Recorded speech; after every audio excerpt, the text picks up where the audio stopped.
जिन भगवान के चरणों को, जो कि कल्याण के करने वाले हैं, नमस्कार कर श्रीमती नीली सुंदरी की मैं कथा कहता हूँ।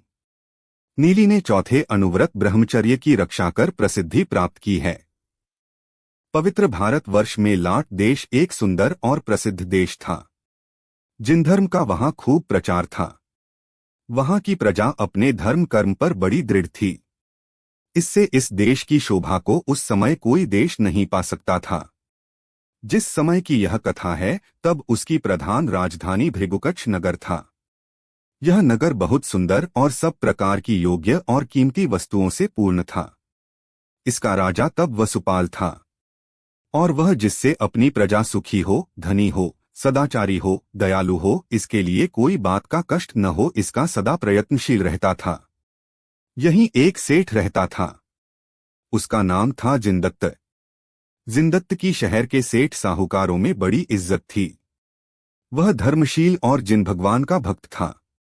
दान, पूजा, स्वाध्याय आदि पुण्यकर्मों को वह सदा नियमानुसार किया करता था। उसकी धर्मप्रिया का नाम जिनदत्ता था।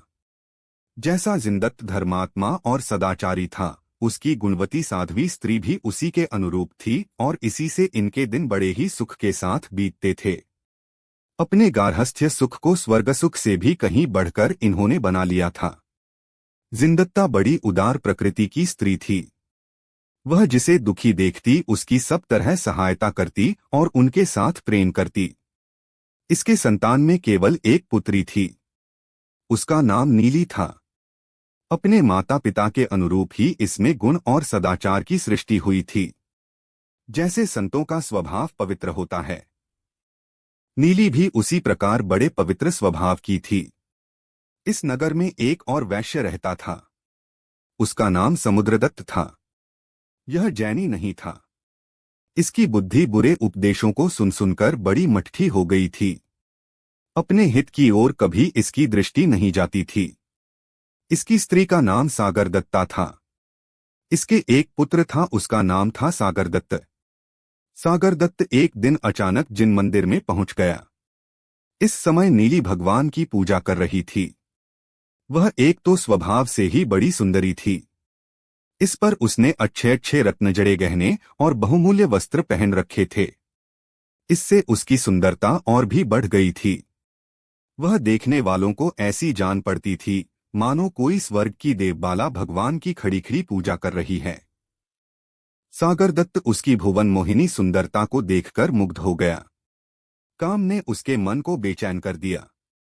उसने पास ही खड़े हुए अपने मित्र से कहा, यह है कौन? मुझे तो नहीं जान पड़ता कि यह मध्यलोक की बालिका हो, या तो यह कोई स्वर्गबाला है या नागकुमारी अथवा विद्याधर कन्या, क्योंकि मनुष्य में इतना सुंदर रूप होना असंभव है। सागरदत्त के मित्र प्रियदत्त ने नीली का परिचय देते हुए कहा कि वह तुम्हारा भ्रम है, जो तुम ऐसा कहते हो कि ऐसी सुंदरता मनुष्यों में नहीं हो सकती। तुम जिसे स्वर्गबाला समझ रहे हो वह न स्वर्गबाला है, न नागकुमारी और न किसी विद्याधर वगैरह की ही पुत्री है, किंतु मनुष्यनी है, और अपने इसी शहर में रहने वाले जिनदत्त सेठ के एकमात्र प्रकाश करने वाली उसकी नीली नाम की कन्या है। अपने मित्र द्वारा नीली का हाल जानकर सागरदत्त आश्चर्य के मारे दंग रह गया। साथ ही काम ने उसके हृदय पर अपना पूरा अधिकार किया। वह घर पर आया सही, पर अपने मन को वह नीली के पास ही छोड़ आया। अब वह दिन रात नीली की चिंता में घुल घुल कर दुबला होने लगा। खाना पीना उसके लिए कोई आवश्यक काम नहीं रहा। सच है, जिस काम के वश होकर श्री कृष्ण लक्ष्मी द्वारा, महादेव गंगा द्वारा और ब्रह्मा उर्वशी द्वारा अपना प्रभुत्व ईश्वरपना खो चुके, तब बेचारे साधारण लोगों की कथा ही क्या कही जाए। सागरदत्त की हालत उसके पिता को जान पड़ी। उसने एक दिन सागरदत्त से कहा, देखो, जिनदत्त जैनी है। वह कभी अपनी कन्या को अजैनों के साथ नहीं ब्याहेगा। इसलिए तुम्हें यह उचित नहीं कि तुम अप्राप्य वस्तु के लिए इस प्रकार तड़फड़ कर अपनी जान को जोखिम में डालो। तुम्हें यह अनुचित विचार छोड़ देना चाहिए। यह कहकर समुद्रदत्त ने उत्तर पाने की आशा से उसकी ओर देखा, पर जब सागरदत्त उसकी बात का कुछ भी जवाब न देकर नीची नजर किए ही बैठा रहा, तब समुद्रदत्त को निराश हो जाना पड़ा। उसने समझ लिया कि इसके दो ही उपाय हैं। या तो पुत्र के जीवन की आशा से हाथ धो बैठना या किसी तरह सेठ की लड़की के साथ इसको ब्याह देना। पुत्र के जीने की आशा को छोड़ बैठने की अपेक्षा उसने किसी तरह नीली के साथ उसका ब्याह कर देना ही अच्छा समझा। सच है, संतान का मोह मनुष्य से सब कुछ करा सकता है। इस संबंध के लिए समुद्रदत्त के ध्यान में एक युक्ति आई। वह यह कि इस दशा में उसने अपना और पुत्र का जैनी बन जाना बहुत ही अच्छा समझा और वे बन भी गए। अब से वे मंदिर जाने लगे, भगवान की पूजा करने लगे, स्वाध्याय व्रत उपवास भी करने लगे। मतलब यह कि थोड़े ही दिनों में पिता पुत्र ने अपने जैनी हो जाने का लोगों को विश्वास करा दिया और धीरे धीरे जिनदत्त से भी इन्होंने अधिक परिचय बढ़ा लिया। बेचारा जिनदत्त सरल स्वभाव का था और इसलिए वह सभी को अपना सा ही सरल स्वभावी समझता था। यही कारण हुआ कि समुद्रदत्त का चक्र उस पर चल गया। उसने सागरदत्त को अच्छा पढ़ा लिखा, खूबसूरत और अपनी पुत्री के योग्य वर समझकर नीली को उसके साथ ब्याह दिया। सागरदत्त का मनोरथ सिद्ध हुआ, उसे नया जीवन मिला। इसके बाद थोड़े दिनों तक तो पिता पुत्र ने और अपने को ढोंगी वेश में रखा, पर फिर कोई प्रसंग लाकर वे पीछे बुद्ध धर्म के मानने वाले हो गए।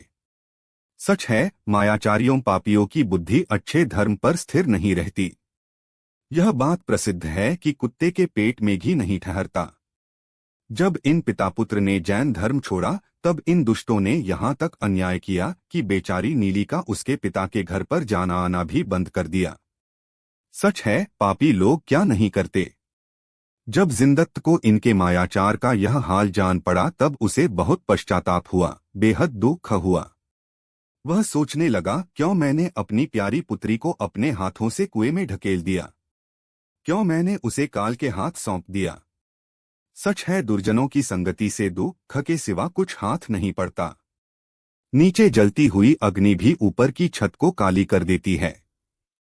जिनदत्त ने जैसा कुछ किया उसका पश्चाताप उसे हुआ, पर इससे क्या नीली दुखी हो। उसका यह धर्म था क्या? नहीं, उसे अपने भाग्य के अनुसार जो पति मिला उसे ही वह अपना देवता समझती थी और उसकी सेवा में कभी रत्ती भर भी कमी नहीं होने देती थी। उसका प्रेम पवित्र और आदर्श था। यही कारण था कि वह अपने प्राणनाथ की अत्यंत प्रेम पात्र थी। विशेष इतना था कि नीली ने बुद्ध धर्म के मानने वाले के यहाँ आकर भी जिन धर्म को न छोड़ा था।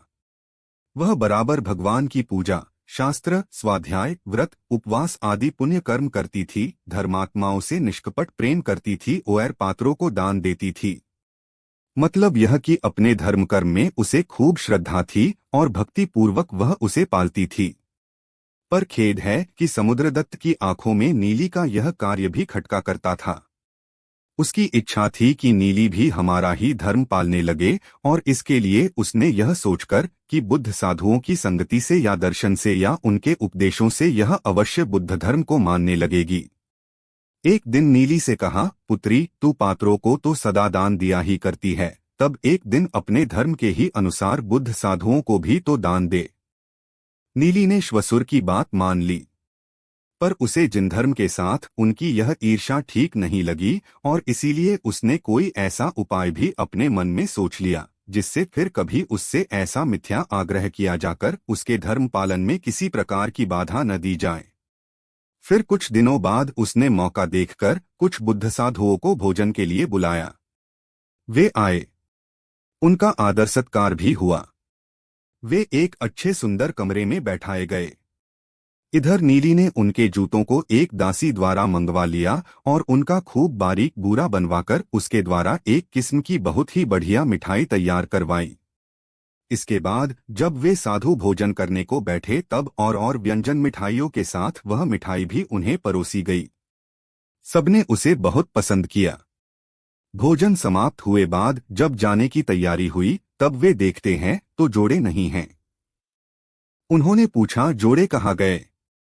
भीतर से नीली ने आकर कहा, महाराज, सुनती हूँ साधु लोग बड़े ज्ञानी होते हैं, तब क्या आप अपने ही जूतों का हाल नहीं जानते हैं? और यदि आपको इतना ज्ञान नहीं तो मैं बतला देती हूँ कि जूते आपके पेट में हैं, विश्वास के लिए आप उल्टी कर देखें। नीली की बात सुनकर उन्हें बड़ा आश्चर्य हुआ। उन्होंने उल्टी करके देखा तो उन्हें जूतों के छोटे छोटे बहुत से टुकड़े देख पड़े। इससे उन्हें बहुत लज्जित होकर अपने स्थान पर आना पड़ा। नीली की इस कार्रवाई से, अपने गुरुओं के अपमान से समुद्रदत्त, नीली की सासू, ननद आदि को बहुत ही गुस्सा आया। पर भूल उनकी जो नीली द्वारा उसके धर्म विरुद्ध कार्य उन्होंने करवाना चाहा। इसलिए वे अपना मन मसोस कर रह गए। नीली से वे कुछ नहीं कह सके। पर नीली की ननद को इससे संतोष नहीं हुआ। उसने कोई ऐसा ही छलकपट कर नीली के माथे व्यभिचार का दोष मढ़ दिया।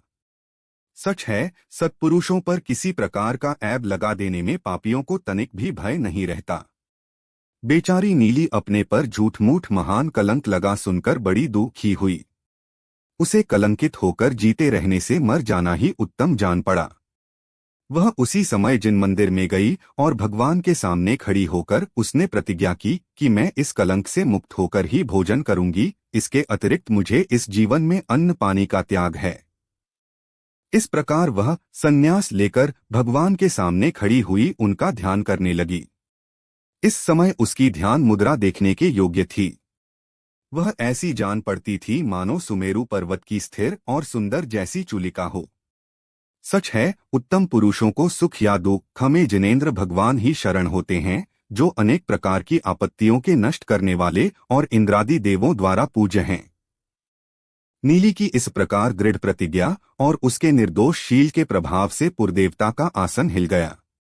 वह रात के समय नीली के पास आई और बोली, सतियों की शिरोमणि, तुझे इस प्रकार निराहार रहकर प्राणों को कष्ट में डालना उचित नहीं।